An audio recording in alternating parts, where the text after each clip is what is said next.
नमस्कार विद्यार्थी मित्रांनो, मी डॉक्टर किशोर बागडे आणि आपण बघत आहात YouTube channel medical admission guidance.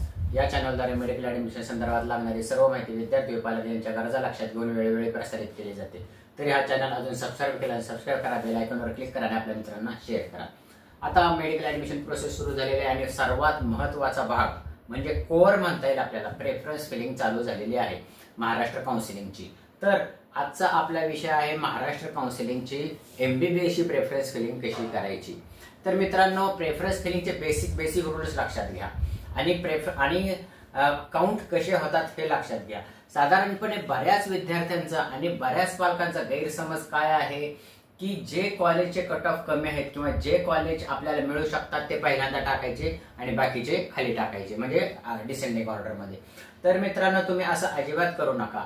ज्या आता धरून चालू एखाद्या मुलाला कमी मार्क आहे, जर MBBS चा विचार केला तर 600 मार्क आहे, तर मग तो विचार काय करतो, 600 किंवा 630 मार्क आहे, तर तो विचार काय करतो की आपल्या मार्काला कुठले कॉलेज मिळतील हा तो अगोदर बघतो। म्हणजे मागच्या वर्षी जे तो कट ऑफ बघतो, ह्या मार्काला कुठले कॉलेज मिळेल आणि तो वरती टाकतो। ही खूप मोठी चूक होती। तर मित्रांनो, प्रेफरन्सेस टाकताना, चॉईसेस टाकताना बेसिक रूल काय करायचा की आपल्याला जे काही कॉलेजेस पाहिजेत, आपण ज्या कॉलेजमध्ये इंटरेस्टेड आहोत ते कॉलेज पहिल्यांदा टाका। कट ऑफचा जास्त विचार करू नका, कारण ह्याच्यामध्ये जेव्हा आपण हे म्हणजे कॉम्प्युटर जेव्हा तुमचं काउंट करत असतो, तुमचे कॉलेजेस काउंट करत असतो, तो वरून खाली काउंट करत असतो। अलग लक्षात, 1 2 3 4 5 6 7 8 9 10 असे काउंट करत असतो आणि तो काउंटिंग कुठपर्यंत करत असतो, जोपर्यंत तुम्हाला कॉलेज मिळत नाही तोपर्यंत। अलग लक्षात, जोपर्यंत तुम्हाला कॉलेज मिळत नाही तोपर्यंत तो काउंट करत जातो आणि कॉलेज मिळाले की काउंटिंग थांबतं, त्याच्या खालचे काउंट होत नाहीत। म्हणजे जर समजा एखाद्या विद्यार्थ्याला 630 मार्क आहेत, त्यांनी सगळे गव्हर्नमेंट कॉलेज टाकले आणि त्यांनी जर समजा कमी कट ऑफचा वरती टाकला आणि मग कमी कट ऑफचं कॉलेज त्याला मिळू शकतं आणि त्याच्या खालचे कॉलेज एकदम न्यूट्रल होऊन जातात। म्हणजे जरी समजा त्याला पाहिजे ते कॉलेज त्यांनी वरती टाकलेलं नसलं आणि पाहिजे ते कॉलेज त्याला मिळू शकत नाही। नीट लक्षात घ्या, प्रेफरन्सेस टाकताना पहिल्यांदा तुम्हाला जे कॉलेजेस पाहिजे होईल, तुम्ही कुठल्या कॉलेजमध्ये इंटरेस्टेड आहात तेच कॉलेज अगोदर टाका। भले त्याचा कट ऑफ जास्त का असाना, तुम्ही काही काळजी करू नका। भले तुम्हाला आवडीच्या कॉलेजचा कट ऑफ जास्त का असाना, पण तो वरती टाका, कारण का ते काउंट होऊन खाली जाणार हे कॉम्प्युटर। आणि जर समजा तुमच्या नशिबामध्ये त्या कॉलेजला जागा असेल तर ती तुम्हाला मिळेल, पण आणि नसेल तर काय होईल, कॉम्प्युटर पुढे निघून जाईल आणि ज्या कॉलेजचा कट ऑफ कमी आहे तो तर तुम्हाला मिळणारच आहे। हे लक्षात आलं का? तर बेसिक रूल काय ठेवा, तुम्हाला जे कॉलेज पाहिजे आहेत ते वरती टाका आणि जे हळूहळू तुम्हाला नको असणार म्हणजे कमी कट ऑफचे कॉलेज खाली ठेवा। हा बेसिक रूल झाला। आता गव्हर्नमेंट कॉलेजबद्दल कशी स्ट्रॅटेजी ठेवावी ही तुम्हाला सांगतो। आता मी वेस्ट महाराष्ट्र बद्दल बोलतोय, म्हणजे आमचा सोलापूर जिल्हा आहे, सोलापूर जिल्हा आणि इतर आमच्या शेजारच्या कॉलेजांनी कसं टाकावं विद्यार्थ्यांनी, तर अगोदर मुंबई टाकावं। आता काही विद्यार्थ्यांनी मुंबई टाकायला नको म्हणतात की आम्हाला मुंबईला राहायचं नाही, तर त्यांनी मुंबई टाकावं का न टाकावी हा त्यांचा वैयक्तिक प्रश्न आहे। पण सहसा बरेच विद्यार्थी मुंबई पहिल्यांदा टाकतात, तो तुमचा बेसिक प्रश्न, तो सोडून द्या। मुंबई टाकायचं का नाही टाकायची हा तुमचा मुद्दा आहे। नंतर BJ मेडिकल, सगळ्यांनी BJ मेडिकल कॉलेज नंतर टाका। त्याच्यानंतर वेस्ट महाराष्ट्र म्हणजे पश्चिम महाराष्ट्रातले आमचे जे कॉलेजेस आहेत, त्याच्यामध्ये सोलापूर, मिरज, कोल्हापूर, बारामती, अलग लक्षात, हे कॉलेज नंतर टाका। त्याच्यानंतर येतं कोकणामधले कॉलेज टाका, रत्नागिरी, सिंधुदुर्ग आणि अजून एक अलिबाग, हे कॉलेज त्याच्यानंतर टाका। नंतर मराठवाड्यातले कॉलेज टाका। त्याच्यानंतर नॉर्थ महाराष्ट्र म्हणजे उत्तर महाराष्ट्रातले म्हणजे नाशिक, धुळे, जळगाव आणि त्याच्यानंतर विदर्भ, कारण विदर्भातले कॉलेज बऱ्यापैकी लांब आहेत, आपल्याला डिस्टन्स खूप पडतो, जवळजवळ 500 ते 600 किलोमीटर डिस्टन्स पडतो। इतक्या डिस्टन्सला लांब जाण्याचे हा तुमचा वैयक्तिक प्रश्न आहे, पण आम्ही काय म्हणतो त्यात जवळच्या कॉलेज बघा। म्हणजे आता ह्याच्यामध्ये पण काय प्रॉब्लेम झालेला आहे, कोकणामधले जे काही कॉलेजेस आहेत ते नवीन कॉलेजेस आहेत, ते तुम्ही खाली पण टाकू शकता। मराठवाड्यातले जुने कॉलेजेस आहेत ते तुम्ही वरती टाकू शकता, कारण मराठवाड्यातले जे काही लातूरचं कॉलेज आहे ते तुम्ही वरती टाकू शकता, त्या आंबेजोगाईचं कॉलेज आहे ते तुम्ही वरती टाकू शकता।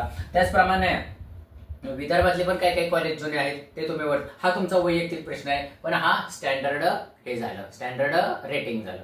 तर ह्याच्यामध्ये जर समजा तुम्ही मराठवाड्यातले विद्यार्थी असाल तर मराठवाड्यातल्या विद्यार्थ्यांनी त्यांच्या कॉलेज वरती टाकावेत, बाकीचे कॉलेज खाली टाकावेत। आणि विदर्भातले जे विद्यार्थी आहेत, विदर्भातल्या विद्यार्थ्यांनी पहिल्यांदा त्यांचे कॉलेज टाकावेत, म्हणजे नागपूरचे एकदम ए ग्रेड कॉलेज आहेत, Indira Gandhi medical college, government medical college, ते ए ग्रेड कॉलेजेस आहेत। मग त्याच्यानंतर ते यवतमाळ, अकोला हे टाकावेत, नंतर मराठवाड्यातले टाकावेत, नंतर मग बीजे, म्हणजे हा त्यांचा वैयक्तिक प्रश्न आहे। त्यांनी बीजे अगोदर टाकलं तरी आनंद आहे, त्याच्याबद्दल काय मुद्दा नाही। त्यांना जर पुण्यात यायचं असेल तर आनंद आहे, मुंबईमध्ये जायचं तर मुंबई, पण असं साधारणपणे डिस्टन्स वाईज ठरवलं जातं।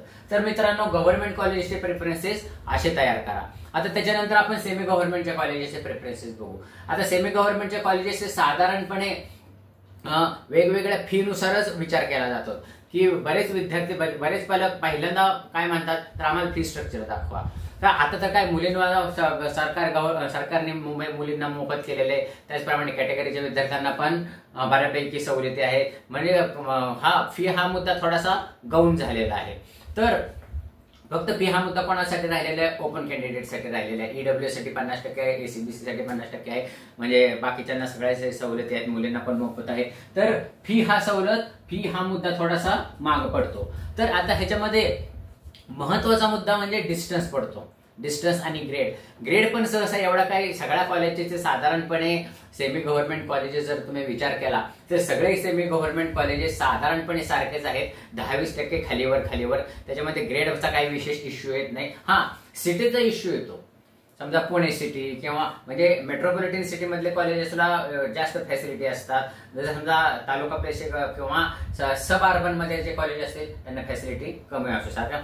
हा पण तुम्ही विचार करू शकता। ज्यांना पुणेच पाहिजे त्यांनी पुण्याच्या कॉलेजवरती टाकावेत, त्याच्यामध्ये नवले मेडिकल कॉलेज आहे, अटल बिहारी वाजपेयी आहे, आणि तळेगाव दाभाडेचं MIMR आहे। आणि नागपूरकडच्या विद्यार्थ्यांनी त्यांचं NKP साळवे आहे, आणि मराठवाड्यामध्ये जर विचार केला तर त्यांच्यामध्ये MIMR लातूरचं कॉलेज आहे, ते त्यांनी वरती टाकलं तरी चालेल। ह्याच्यामध्ये फीचा मुद्दा पण आहे, तुम्ही त्याच्यापर्यंत विचार करा। म्हणजे ग्रेड वाईज म्हटलं तर ग्रेड वाईजचं थोडंसं फक्त सिटी वाईज पण लक्षात येतो, ग्रेड वाईज म्हणण्यापेक्षा सिटी, आपल्याला सिटी कुठली पाहिजे आहे त्या दृष्टीने विचार करा। आणि डिस्टन्स वाईज पण येतो, डिस्टन्स वाईज म्हणजे आपल्या ह्याच्यापासून कुठला डिस्टन्स जास्त आहे। पण आजकाल इतकं ट्रॅफिक झालेलं आहे, आपल्या प्रत्येकाकडे व्हेकल आहे आणि रस्ते इतके चांगले झालेले आहेत, त्याच्यामुळे डिस्टन्स हा मुद्दा पण थोडासा गाऊन पडतो। त्याच्यामध्ये तुम्ही फक्त सिटी आणि तुम्हाला कुठलं कॉलेज आवडतंय हे लक्षात घ्या। फीचा तर काय मुद्दा लक्षात येतच नाही। पण साधारणपणे फी स्ट्रक्चर 7 लाखापासून चालू आहे, 7 लाखाच्या जवळ 4-5 कॉलेजेस आहेत, नंतर 8 लाखाचे आहेत, 9 लाख, 10 लाख, 11 लाख आणि 12 लाख। सगळ्यात कमी फी सध्या तरी अटल बिहारी वाजपेयी मेडिकल कॉलेजची आहे, ती 7 लाख आहे। त्याचप्रमाणे प्रकाश मेडिकलची आहे, ACPM धुळ्याची 7 लाख आहे। त्याचप्रमाणे मग त्याच्यानंतर 8 लाखाच्या फी मध्ये उल्हास पाटीलची पण 7 लाख आहे। 8 लाखाच्या फी मध्ये इतर काही कॉलेजेस आहेत, आमच्या सोलापूरचा अश्विनीचं 11 लाख आहे, आणि सगळ्यात जास्त फी म्हटलं तर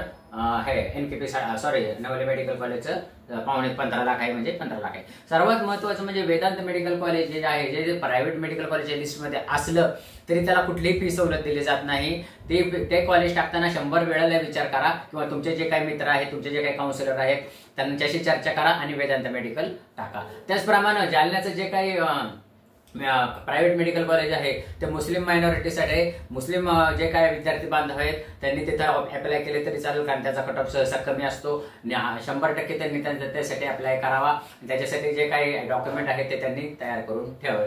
तर हे झालं सेमी गव्हर्नमेंटसाठी प्रेफरन्स तुम्ही कसे द्याल। गव्हर्नमेंटचे प्रेफरन्सेस तर आपण तुम्ही बघितलेला आहे। मला वाटतं की ह्या व्हिडिओमधून तुम्हाला प्रेफरन्सेस कसे द्यावेत ह्याच्याबद्दलची आयडिया क्लिअर झालेली असेल। जर व्हिडिओ नीट लक्षात आला नसेल तर परत एकदा बघा, म्हणजे तुमच्या परत आयडियाज लक्षात येतील। या अशाच माहितीपूर्ण व्हिडिओसाठी हा चॅनल सबस्क्राईब करा, कारण हा चॅनल आता मेडिकल ऍडमिशन संपेपर्यंत तुमच्या बरोबर राहणार आहे। एवढं बोलून आजचा विषय थांबवतो। जय हिंद, जय महाराष्ट्र।